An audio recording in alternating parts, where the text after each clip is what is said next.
یک عزیز خدا میگن بسیار از گناهاش توبه کرده بود، چندین سال بود شب و روز عبادت میکرد و گریه میکرد.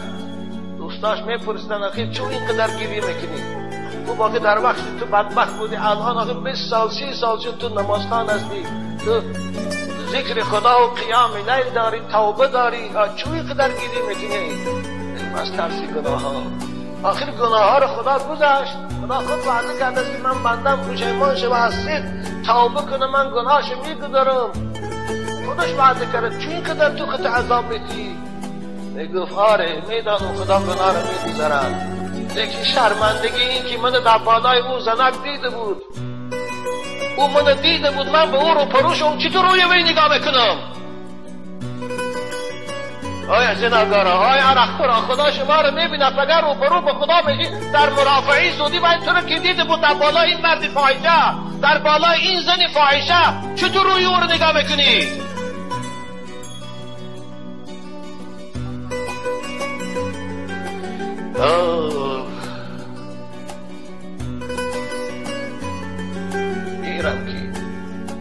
گیرم که تو از سری گناه در گذری، زان شرم که دیدم که چی کردی، چی کردم، چی زان شرم که دیدی که چی کردم، چی کنم. آره میدونم تو گناهم میگذاری، لیکن آخه او حالت تو من دیده بودی. مانند که یک آدمی با آبرو در یک حالت گناه تو رو بیند، هر باره که او رو بینی سرخ میشوی. هم تا هست خجالت میشویم. 1 سال پسم بینیم، 10 سال پسم بینیم، هوایی بینیم خجالت میشویم. مگر با خدا چی درو کنه بشکن؟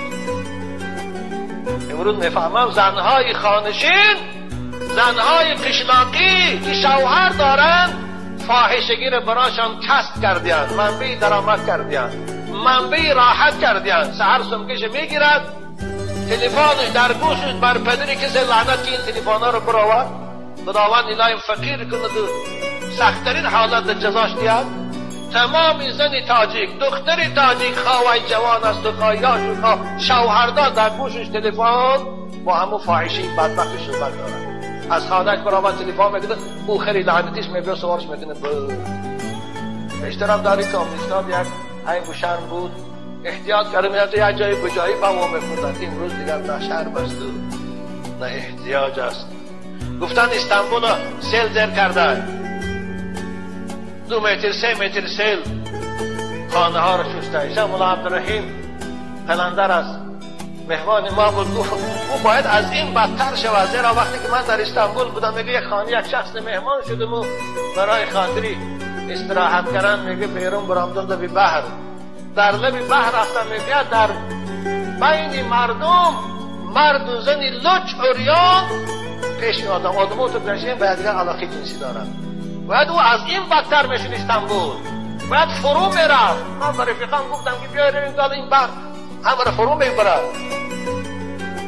خداوند از تا بنده از خود نگذرد خدا عذاب نمی کند. و ما كنا مهلك القرى الا و اهلها ظالمون.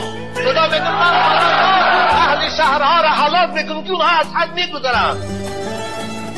قرآن سکنش است. فاحشه ها زاید چی نگیره. دوشنبه ده نگاه کن، خدای قادر است ورزا با جمع میکنه یه باره سرش میدیه.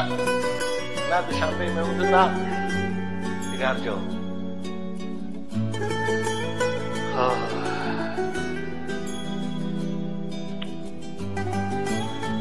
برادر عزیز، من به جای تو میشدم عصبی نمیشدم. خوب شاید تو به خاطر خدمتای کردگی یا به خاطر شرم داشتگی عصبی شدی. خدا خواهد صبر کن ثواب بگیری. برای تو انشاءالله زن بسیار است، وای از زنی خوب بگیر فراموش شده میرودی. اما وای به این جوان و وای به این همسر.